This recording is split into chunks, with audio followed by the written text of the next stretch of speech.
നമസ്കാരം, എല്ലാവർക്കും നമ്മുടെ പുതിയൊരു വീഡിയോയിലേക്ക് സ്വാഗതം. ഇന്നത്തെ ഈ ഒരു വീഡിയോ നിങ്ങൾ ഒട്ടും തന്നെ സ്കിപ്പ് ചെയ്യാതെ കംപ്ലീറ്റ് ആയിട്ട് കാണാനായിട്ട് ശ്രമിക്കണം. എല്ലാ വീഡിയോയും ഞാൻ ഇങ്ങനെ തന്നെയാണ് പറയാറുള്ളത്. പക്ഷേ ഈ ഒരു വീഡിയോ നിങ്ങൾ തീർച്ചയായിട്ടും ഒട്ടും തന്നെ സ്കിപ്പ് ചെയ്യാതെ കംപ്ലീറ്റ് ആയിട്ട് തന്നെ കാണാനായിട്ട് ശ്രമിക്കണം. കാരണം ബിറ്റ് കോയിൻ്റെ ഇമ്പോർട്ടൻ്റ് ആയിട്ടുള്ള ലെവൽസും ഇതുവരെ എങ്ങനെയാണ് ബിറ്റ് കോയിൻ്റെ പ്രൈസ് മൂവ് ചെയ്തുകൊണ്ടിരുന്നത്, ഇനി എങ്ങനെയാണ് മൂവ് ചെയ്യാനായിട്ട് സാധ്യതയുള്ളത്, എന്തുകൊണ്ടാണ് ഈ സാധ്യത പറയുന്നത് തുടങ്ങിയ കാര്യങ്ങളെല്ലാം തന്നെ വിശദമായിട്ട് തന്നെ ഈ ഒരു വീഡിയോയിൽ ഉൾപ്പെടുത്തിയിട്ടുണ്ട്. ഒട്ടും തന്നെ സ്കിപ്പ് ചെയ്യാതെ കംപ്ലീറ്റ് ആയിട്ട് കാണാം. അതുപോലെ തന്നെ ചാനൽ സബ്സ്ക്രൈബ് ചെയ്യാത്ത ആളുകളുണ്ടെന്നുണ്ടെങ്കിൽ തീർച്ചയായിട്ടും ചാനൽ സബ്സ്ക്രൈബ് ചെയ്യുക. ഇതുപോലുള്ള വീഡിയോസാണ് നമ്മൾ ഈ ചാനലിൽ സ്ഥിരമായിട്ട് തന്നെ ഇട്ട് പോകുന്നത്. അപ്പോൾ ആ വീഡിയോസ് ഒന്നും മിസ്സാവാതിരിക്കാനായിട്ട് തീർച്ചയായിട്ടും ചാനൽ സബ്സ്ക്രൈബ് ചെയ്തിടാം. അധികം സമയം കളയണ്ട, നേരെ വീഡിയോയിലേക്ക് കിടക്കാം. Everybody on the top got the same sound. Everything I'm about to drop, make a name now. Yeah, y'all don't really know.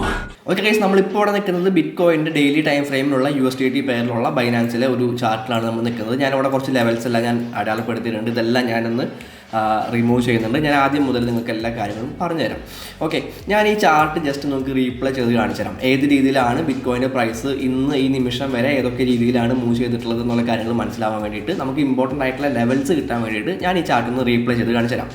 നമുക്കിതാ ഈ ഒരു ഓൾ ടൈം ഹൈ പ്രൈസിൽ ഇപ്പോൾ ബിറ്റ് കോയിൻ്റെ പ്രൈസ് വന്ന് നിൽക്കുകയാണ്. അതായത് ഏകദേശം ഒരു മാർച്ച് ഏപ്രിൽ മാസത്തിൽ ആ ഒരു ബുൾ റണ്ണിന് ശേഷം ആ ഒരു ഓൾ ടൈം ഹൈയിൽ ബിറ്റ് കോയിൻ്റെ പ്രൈസ് നിൽക്കുന്ന ഒരു സമയമാണിത്.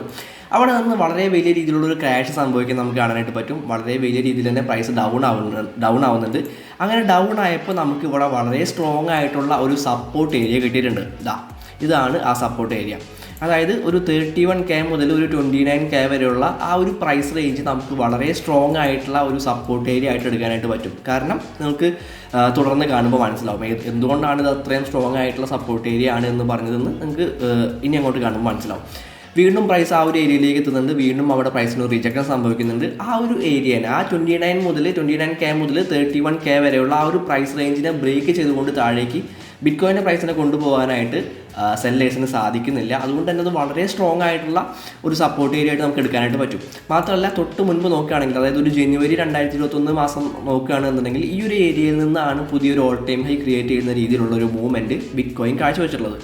ഓക്കെ, അങ്ങനെ ആ ഒരു ഓൾ ടൈം ഹൈ ക്രിയേറ്റ് ചെയ്തതിന് ശേഷം വീണ്ടും പ്രൈസ് ആ ഒരു ലെവലിലേക്കാണ് വന്ന് നിൽക്കുന്നത്. അപ്പോൾ നമുക്ക് ഫസ്റ്റത്തെ ലെവൽ കിട്ടിയിട്ടുണ്ട്. ഏറ്റവും ആദ്യത്തെ ഇമ്പോർട്ടൻ്റ് ആയിട്ടുള്ള ലെവൽ കിട്ടിയിട്ടുണ്ട്. 29K മുതൽ 31K വരെയുള്ള ആ ഒരു ലെവൽ വളരെയധികം ഇമ്പോർട്ടൻ്റ് ആയിട്ടുള്ള ഒരു പ്രൈസ് റേഞ്ചാണ്. ഓക്കെ, ഇനി എങ്ങനെയാണ് പ്രൈസ് മൂവ് ചെയ്തതെന്ന് നോക്കിക്കഴിഞ്ഞിട്ടുണ്ടെങ്കിൽ വീണ്ടും ആ ഒരു ഏരിയയിൽ ഒരു സപ്പോർട്ട് എടുക്കുന്നു. അവിടെ നിന്ന് പ്രൈസ് പതുക്കെ കയറുകയാണ് ചെയ്യുന്നത്. ഓക്കെ, അങ്ങനെ പ്രൈസ് പതുക്കെ കയറുന്ന നമുക്കിവിടെ കാണാനായിട്ട് പറ്റുന്നുണ്ട്. അങ്ങനെ ഒന്ന് കയറിയതിന് ശേഷം പ്രൈസ് വീണ്ടും ചെറിയൊരു സപ്പോർട്ട് ഇവിടെ ക്രിയേറ്റ് ചെയ്യുന്നുണ്ട്. ഈ ഒരു ഏരിയ എന്ന് പറയുന്നത് വീണ്ടും ഒരു സപ്പോർട്ടായിട്ട് നമുക്ക് എടുക്കാനായിട്ട് പറ്റും. അതായത് 40K എന്ന് പറയുന്ന പ്രൈസ് റേഞ്ച് നമുക്ക് വീണ്ടും ഒരു സപ്പോർട്ട് ഏരിയ ആയിട്ട് എടുക്കാനായിട്ട് പറ്റും. കാരണം പ്രൈസ് ഇവിടെ ഈ ഒരു ഏരിയയിൽ പ്രൈസ് ഒന്ന് റിജക്റ്റ് ആവുന്നുണ്ട്. അതുപോലെ തന്നെ തൊട്ട് മുൻപുള്ള ദിവസങ്ങളിൽ അല്ലെങ്കിൽ തൊട്ട് മുൻപുള്ള മാസങ്ങൾ എടുക്കുക നോക്കുകയാണെന്നുണ്ടെങ്കിൽ ജൂൺ മാസത്തിൽ ഇവിടെ നല്ലൊരു റെസിസ്റ്റൻസ് ആയിട്ട് ഈ ഒരു ഏരിയ ആക്ട് ചെയ്തിട്ടുണ്ടായിരുന്നു. അതുപോലെ തന്നെ ജനുവരി 8-ാം തീയതി 9-ാം തീയതി 10-ാം തീയതി ആ ഒരു സമയത്ത് 2021 ജനുവരി സമയത്തൊക്കെ ഈ ഒരു ഏരിയ ഒരു റെസിസ്റ്റൻസ് ആയിട്ട് ആക്ട് ചെയ്തിരുന്ന ഒരു ഏരിയയാണ്. അപ്പോൾ ആ ഒരു ഏരിയ ബ്രേക്ക് ചെയ്ത് പിന്നീട് ആ ഒരു ഏരിയയിലേക്ക് തന്നെ പ്രൈസ് വരുമ്പോൾ അത് നമുക്ക് തീർച്ചയായിട്ടും വളരെ ഇമ്പോർട്ടൻ്റ് ആയിട്ടുള്ളൊരു ലെവലായിട്ട് എടുക്കാനായിട്ട് പറ്റും. അപ്പോൾ 40K എന്ന് പറയുന്നതും നമുക്ക് വളരെ ഇമ്പോർട്ടൻ്റ് ആയിട്ടുള്ളൊരു ലെവലായിട്ട് ഇവിടെ എടുക്കാനായിട്ട് സാധിക്കുന്ന ഒരു ലെവലാണ്. അവിടെ നിന്ന് പ്രൈസ് എങ്ങനെയാണ് പോകുന്നത് ചോദിച്ചു കഴിഞ്ഞിട്ടുണ്ടെങ്കിൽ അവിടെ നിന്ന് നല്ലൊരു സപ്പോർട്ട് എടുത്തുകൊണ്ട് തന്നെ പ്രൈസ് പുതിയ ഒരു ഓൾ ടൈം ഹൈ ക്രിയേറ്റ് ചെയ്യുന്ന രീതിയിലുള്ളൊരു മൂവ്മെൻ്റ് ആണ് അവിടെ കാഴ്ചവെച്ചിട്ടുള്ളത്. ഇവിടെ പുതിയ ഒരു all time high price create ചെയ്തിട്ടുണ്ട്. 66K എന്ന് പറയുന്ന ഒരു പ്രൈസ് ഒരു ഓൾ ടൈം ഹൈ ഇവിടെ ക്രിയേറ്റ് ചെയ്തിട്ടുണ്ട്. പിന്നെ സംഭവിച്ചത് എന്താണെന്ന് ചോദിച്ചിട്ടുണ്ടെങ്കിൽ അവിടെ തന്നെ വീണ്ടും ആ ഒരു ഏരിയ ടെസ്റ്റ് ചെയ്തുകൊണ്ട് പ്രൈസ് വീണ്ടും താഴേക്ക് വരുന്ന ഒരു കാഴ്ചയാണ് നമുക്കിവിടെ കാണാനായിട്ട് സാധിക്കുന്നത്. ഓക്കെ, ഇനി ഏത് രീതിയിലാണ് ഇനി അടുത്ത ലെവൽ നമുക്ക് എവിടെയാണ് കിട്ടിയിട്ടുള്ളത് എന്ന് ചോദിച്ചു കഴിഞ്ഞിട്ടുണ്ടെങ്കിൽ ഇവിടെ നമുക്ക് നല്ലൊരു ലെവൽ കിട്ടിയിട്ടുണ്ട്. ഇത് നമുക്ക് മറ്റൊരു ഇമ്പോർട്ടൻ്റ് ആയിട്ടുള്ള ലെവലായിട്ട് എടുക്കാനായിട്ട് പറ്റും. ഇത് ഒരു റെസിസ്റ്റൻസ് ഏരിയ ആയിട്ട് ആക്ട് ചെയ്തിരുന്ന ഒരു ഏരിയ ആണ്. അവിടെ നിന്ന് പ്രൈസിന് ബ്രേക്ക് ഔട്ട് സംഭവിക്കുന്നു. വീണ്ടും ഈ ഒരു ഏരിയയിൽ ഒരു എന്താ പറയുക ഒരു ചെറിയൊരു റിജക്ഷൻ നമുക്കിവിടെ കാണാനായിട്ട് പറ്റുന്നുണ്ട്. ഇവിടെ നമുക്കൊരു റിജക്ഷൻ കാണാനായിട്ട് പറ്റുന്നുണ്ട്. ദെൻ അത് ബ്രേക്ക് ചെയ്തുകൊണ്ടാണ് ഒരു ക്യാൻഡിലൂടെ ഫോം ആയിട്ടുള്ളത്. മാത്രമല്ല പാസ്റ്റിലേക്ക് നോക്കുകയാണെങ്കിൽ നമുക്ക് ഈ ഒരു ഏരിയ ഇവിടെയും ഒരു സപ്പോർട്ട് ഏരിയ ആയിട്ടൊക്കെ ആക്ട് ചെയ്തിട്ടുള്ള നമുക്ക് കാണാനായിട്ട് പറ്റും. അപ്പോൾ 52K എന്ന് പറയുന്നതും വളരെ ഇമ്പോർട്ടൻ്റ് ആയിട്ടുള്ള ഒരു ലെവലാണ് നമുക്ക് പറയാനായിട്ട് പറ്റും. ഇനി ഇവിടെ നിന്ന് എങ്ങനെയാണ് പ്രൈസ് പോകുന്നത് നോക്കി കഴിഞ്ഞിട്ടുണ്ടെങ്കിൽ നമുക്ക് ഇവിടെ കാണാനായിട്ട് പറ്റുന്നുണ്ട്. ആ ഒരു 52K എന്ന് പറയുന്നത് ബ്രേക്ക് ഔട്ട് സംഭവിച്ചതിന് ശേഷം വീണ്ടും ആ ഒരു ഏരിയ ടെസ്റ്റ് ചെയ്തുകൊണ്ട് പ്രൈസ് പോകുന്നത് കാണാനായിട്ട് പറ്റുന്നുണ്ട്. ഈ രീതിയിൽ ടൂറോടെ ഓക്കെ ഈ ഒരു ബ്രേക്ക് ഔട്ടിന് ശേഷം പ്രൈസ് ഇവിടെ ടെസ്റ്റ് ചെയ്ത് ഈ ഒരു ലെവൽ വീണ്ടും പ്രൈസ് ടെസ്റ്റ് ചെയ്യുന്നത് കാണാനായിട്ടുണ്ട്. അവിടെ നിന്ന് വീണ്ടും പ്രൈസ് താഴേക്കാണ് വന്നുകൊണ്ടിരിക്കുന്നത്. ഓക്കെ, എങ്ങനെയാണ് വീണ്ടും പോകുന്നത് നോക്കി കണ്ടിട്ടുണ്ടെങ്കിൽ നമ്മൾ പറഞ്ഞ പോലെ തന്നെ ആ ഒരു 52K എന്ന് പറയുന്ന ലെവൽ ടെസ്റ്റ് ചെയ്തുകൊണ്ട് പ്രൈസ് വീണ്ടും താഴേക്ക് ആ ഒരു 40K എന്ന് പറയുന്ന നമ്മുടെ ലെവലിലേക്ക് എത്തിയിട്ടുണ്ട്. ഇനി ഇവിടെ നിന്ന് എങ്ങനെയാണ് പ്രൈസ് പിന്നീട് പോയിട്ടുള്ളത് നോക്കി കഴിഞ്ഞിട്ടുണ്ടെങ്കിൽ ആ ഒരു ഏരിയനെ വീണ്ടും ആ 40K എന്ന് പറയുന്ന ഏരിയനെ പ്രൈസ് വീണ്ടും ബ്രേക്ക് ഔട്ട് ചെയ്യുന്നു. ഇനി നമുക്ക് ഇവിടെ കണ്ട പോലെ തന്നെയുള്ള ഒരു റീടെസ്റ്റ് നമുക്ക് ഈ ഒരു 40Kയിൽ കാണാനായിട്ട് പറ്റും. അതായത് നമുക്കറിയാം ഒരു ലെവൽ ഇത് ഒരു ലെവലാണെന്ന് വിചാരിക്കുക. ഈ ഒരു ലെവലിനെ ബ്രേക്ക് ഔട്ട് ചെയ്യുന്നു, വീണ്ടും ആ ഒരു ലെവലിനെ ടെസ്റ്റ് ചെയ്യുന്നു, ദെൻ വീണ്ടും താഴേക്ക് പോകുന്നു. അങ്ങനെ ഓരോ ലെവൽസ് ടെസ്റ്റ് ചെയ്തുകൊണ്ടായിരിക്കും ഒരു ഡൗൺ ട്രെൻഡിൽ, ഒരു ഐഡിയൽ ആയിട്ടുള്ള ഡൗൺ ട്രെൻഡിൽ പ്രൈസിൻ്റെ മൂവ്മെൻറ്റ് എന്ന് പറയുന്നത്. നമ്മളത് പല വീഡിയോകളിലും പറഞ്ഞു പോകാറുള്ള കാര്യമാണ്. അപ്പോൾ ഈ രീതിയിൽ ഈ 40K എന്ന് പറയുന്ന ഈ 40K എന്ന് പറയുന്ന റേഞ്ചിനെ ബ്രേക്ക് ചെയ്യുന്നു, വീണ്ടും ആ ഒരു 40Kയിലേക്ക് ഒരു റീടെസ്റ്റ് നടത്തുന്നത് നമുക്കിവിടെ കാണാനായിട്ട് പറ്റുന്നുണ്ട്. അവിടെ നിന്ന് വീണ്ടും ഒരു റിജക്ഷൻ കിട്ടുമെന്നാണ് നമ്മൾ പ്രതീക്ഷിച്ചിരുന്നത്. പക്ഷേ അത് ഒരു ബ്രേക്ക് ഔട്ട് അവിടെ സംഭവിക്കുന്നുണ്ട്. അപ്പോൾ അത്രയും നേരം ഡൗൺ ട്രെൻഡിലായിരുന്നു ആ ഒരു ട്രെൻഡ് പോയിക്കൊണ്ടിരുന്നത്. ഡൗൺ ട്രെൻഡ് ആയിരുന്നു എന്നുണ്ടെങ്കിൽ അവിടെ ഒരു ബ്രേക്ക് ഔട്ട് സംഭവിച്ചപ്പോൾ നമ്മൾ പലരും ഈ ഒരു ട്രെൻഡ് അവസാനിച്ചു, ഈ ഒരു ഡൗൺ ട്രെൻഡ് അവസാനിച്ചു, ബുൾ റണ്ണിലേക്ക് പ്രൈസ് കടക്കാനായിട്ട് പോവാണ്, ഒരു പുതിയ ഓൾ ടൈം ഹൈ ക്രിയേറ്റ് ചെയ്യാനായിട്ട് പോവുകയാണ് എന്നൊക്കെ നമ്മൾ വിചാരിച്ചിട്ടുണ്ടായിരുന്നു.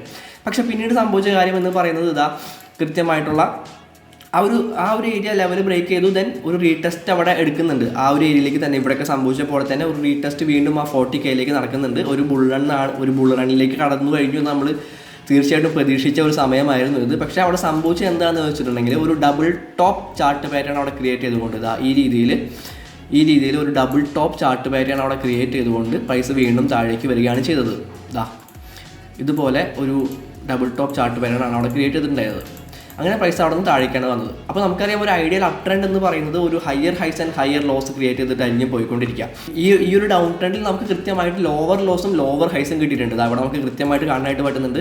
ലോവർ ലോ കിട്ടിയിട്ടുണ്ട്, ലോവർ ഹൈ കിട്ടിയിട്ടുണ്ട്, വീണ്ടും ലോവർ ലോ കിട്ടിയിട്ടുണ്ട്, ലോവർ ഹൈ കിട്ടിയിട്ടുണ്ട്, ലോവർ ലോസ്, ലോവർ ഹൈസ്, അങ്ങനെയാണ് പോയിക്കൊണ്ടിരുന്നത്. പക്ഷേ നമുക്കിത് ഒരു അപ് ട്രെൻഡിലേക്ക് കടന്ന സമയത്ത് നമുക്കിവിടെ കാണാനായിട്ട് പറ്റുന്നത് ഒരു ഹയർ ഹൈ ക്രിയേറ്റ് ചെയ്യുന്നുണ്ട്, ഒരു ഹയർ ലോ ക്രിയേറ്റ് ചെയ്യുന്നുണ്ട്. പക്ഷേ ഒരു ഹയർ ഹൈ ക്രിയേറ്റ് ചെയ്യാനായിട്ട് സാധിക്കാതെ അതൊരു ഡബിൾ ടോപ്പ് ചാർട്ട് പാറ്റേണായിട്ട് വീണ്ടും താഴേക്ക് വരികയാണ് ചെയ്തത്. അങ്ങനെ വന്നപ്പോൾ ഈ ഒരു 40K എന്ന് പറയുന്നത് നമ്മുടെ ഇമ്പോർട്ടൻ്റ് ആയിട്ടുള്ള ആ ഒരു ലെവലിൽ പ്രൈസ് ഇവിടെ ബ്രേക്ക് ചെയ്തിട്ടുണ്ട്. അപ്പോൾ ബ്രേക്ക് ചെയ്യുമ്പോൾ നമ്മൾ സ്വാഭാവികമായിട്ട് നമ്മൾ എന്താണ് അടുത്തത് പ്രതീക്ഷിക്കേണ്ടത്? ആ ഒരു ഏരിയയിലേക്ക് തന്നെ ഒരു റീടെസ്റ്റ്, അതായത് 40K എന്ന് പറയുന്ന ആ ഒരു പ്രൈസ് റേഞ്ച് ബ്രേക്ക് ചെയ്ത് വരുമ്പോൾ അതിലേക്ക് തന്നെ ആ ഒരു ലെവലിലേക്ക് തന്നെ ഒരു റീടെസ്റ്റ് നമുക്ക് അവിടെ പ്രതീക്ഷിക്കാം. മുൻപെല്ലാം സംഭവിച്ചുകൊണ്ടിരിക്കുന്നത് അങ്ങനെ തന്നെയാണ്. ഇവിടെ അങ്ങനെ സംഭവിച്ചിട്ടുണ്ട്. ഈ ഒരു 52K ബ്രേക്ക് ചെയ്തു, അവിടേക്ക് തന്നെ റീടെസ്റ്റ് കിട്ടിയിട്ടുണ്ട്. അതുപോലെ തന്നെ ഇവിടെയും നമുക്കത് കാണാനായിട്ട് പറ്റുന്നുണ്ട്. അങ്ങനെ ഓരോ ലെവൽസിലും നമുക്ക് ആ ഒരു റീടെസ്റ്റ് കാണാനായിട്ട് പറ്റുന്നുണ്ട്. മുൻപുള്ള കാര്യങ്ങൾ എടുത്ത് നോക്കിയാൽ അങ്ങനെ തന്നെയാണ്. ഇവിടെ ഒരു ബ്രേക്ക് ഔട്ട് സംഭവിക്കുന്നു, വീണ്ടും ഇവിടേക്ക് ഒരു റീടെസ്റ്റ് നടത്തുന്നു, ഇവിടെ മുകളിലേക്ക് ഒരു ബ്രേക്ക് ഔട്ട് സംഭവിക്കുന്നു, അതേ ലെവലിലേക്ക് തന്നെ വീണ്ടും ഒരു റീടെസ്റ്റ് നടക്കുന്നു. അങ്ങനെ എല്ലാ ലെവൽസിലും നമുക്ക് ഈ ഒരു കാര്യം കാണാനായിട്ട് പറ്റും. പ്രൈസ് അത്രയും സ്ട്രോങ് ആയിട്ട് ആ ഒരു ഡയറക്ഷനിലേക്ക് പോയിക്കൊണ്ടിരിക്കുകയാണ് എന്ന് നമുക്ക് ആ ഒരു റീടെസ്റ്റിൽ നിന്ന് മനസ്സിലാക്കാനായിട്ട് പറ്റും. ചുമ്മാ അങ്ങനെ പമ്പ് ചെയ്ത് പോകുന്നത് നമുക്ക് ഒട്ടും തന്നെ സേഫായിട്ട് ഒരു എൻട്രി എടുക്കാനായിട്ട് പറ്റിയ സമയമല്ല. പ്രൈസ് ഇതുപോലെ ഓരോ റീടെസ്റ്റ് നടത്തുമ്പോൾ അവിടെ എൻട്രി എടുക്കുന്നതായിരിക്കും ഏറ്റവും നല്ല ഒരു തീരുമാനം എന്ന് പറയുന്നത്. അപ്പോൾ ആ രീതിയിലാണ് ഇവിടെയും കാര്യങ്ങൾ സംഭവിച്ചുകൊണ്ടിരിക്കുന്നത്. ഈ ഒരു 40K എന്ന് പറയുന്ന ഈ ഒരു ലെവലിന് ബ്രേക്ക് ചെയ്യുന്നു. ഇനി എങ്ങനെയാണ് പ്രൈസ് പോയിട്ടുള്ളത് നമുക്ക് നോക്കാം.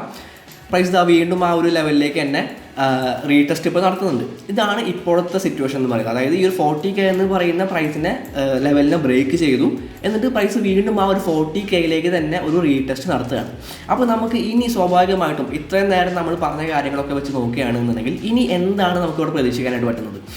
സ്വാഭാവികമായിട്ട് നമുക്കിവിടെ പ്രതീക്ഷിക്കാനായിട്ടുള്ളത് എന്ന് പറഞ്ഞു കഴിഞ്ഞിട്ടുണ്ടെങ്കിൽ ഈ രീതിയിൽ ഒരു റീടെസ്റ്റ് കഴിഞ്ഞിട്ടുണ്ടെങ്കിൽ പിന്നെ അടുത്തതായിട്ട് ഈ ഒരു 32K എന്ന് പറയുന്ന ലെവലിലേക്കുള്ള ഒരു താഴോട്ടുള്ള ഒരു വരവാണ് നമുക്ക് ബിറ്റ് കോയിനിൽ ഇനി പ്രതീക്ഷിക്കാനായിട്ടുള്ളത്. കാരണം നമ്മൾ ട്രെൻഡിനനുസരിച്ച് നമ്മൾ കാര്യങ്ങൾ പറയുകയാണെങ്കിൽ ട്രെൻഡിൻ്റെ ഒപ്പം നിന്നുകൊണ്ട് ട്രെൻഡിനെ നോക്കിക്കൊണ്ട് നമ്മൾ കാര്യങ്ങൾ പറയുകയാണ് എന്നുണ്ടെങ്കിൽ ഇപ്പോൾ കറൻറ്റ്ലി ഒരു ഡൗൺ ട്രെൻഡിൽ തന്നെയാണ്. ഒരു ട്രെൻഡ് റിവേഴ്സലോ കാര്യങ്ങളോ ഒന്നും തന്നെ ഇവിടെ സംഭവിച്ചിട്ടില്ല.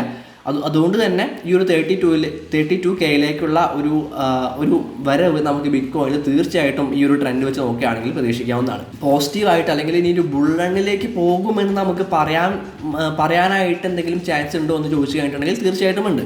അതായത് നമുക്ക് ഇവിടെ കിട്ടിയ പോലെ തന്നെയുള്ള ഒരു ഡബിൾ ബോട്ടം ചാർട്ട് പാറ്റേൺ, ഇവിടെ നമുക്ക് ഡബിൾ ടോപ്പ് ചാർട്ട് പാറ്റേൺ കിട്ടിയെങ്കിൽ ഇവിടെ നമുക്കൊരു ഡബിൾ ബോട്ടം ചാർട്ട് പാറ്റേൺ നമുക്ക് കിട്ടിയിട്ടുണ്ട്. വീക്കിലി ടൈം ഫ്രെയിമിലേക്ക് പോവുകയാണ് ഞാൻ. വീക്കിലി ടൈം ഫ്രെയിമിലേക്ക് പോയി കഴിഞ്ഞിട്ടുണ്ടെങ്കിൽ നമുക്ക് ഇവിടെ കാണാനായിട്ട് പറ്റുന്ന കാര്യം എന്ന് പറയുന്നത് പ്രൈസ് ഇവിടെ ഈ ഒരു ഏരിയയിലേക്ക് വരുന്നുണ്ട്. അതായത് ഈ ഒരു ഇവിടം വരെ വന്നിട്ടുണ്ട്. ദെൻ പ്രൈസ് ഒന്ന് മുകളിലേക്ക് കയറുന്നുണ്ട്. ദെൻ വീണ്ടും ഈ ഒരു ഏരിയയിലേക്ക് വരികയാണെങ്കിൽ നമുക്കതൊരു ഡബിൾ ബോട്ടം ചാർട്ട് പാറ്റേണായിട്ട് എടുക്കാൻ പറ്റും. ദെൻ അവിടെ നിന്ന് പ്രൈസ് തിരിച്ച് കയറാനായിട്ടുള്ള സാധ്യതകളുണ്ട്.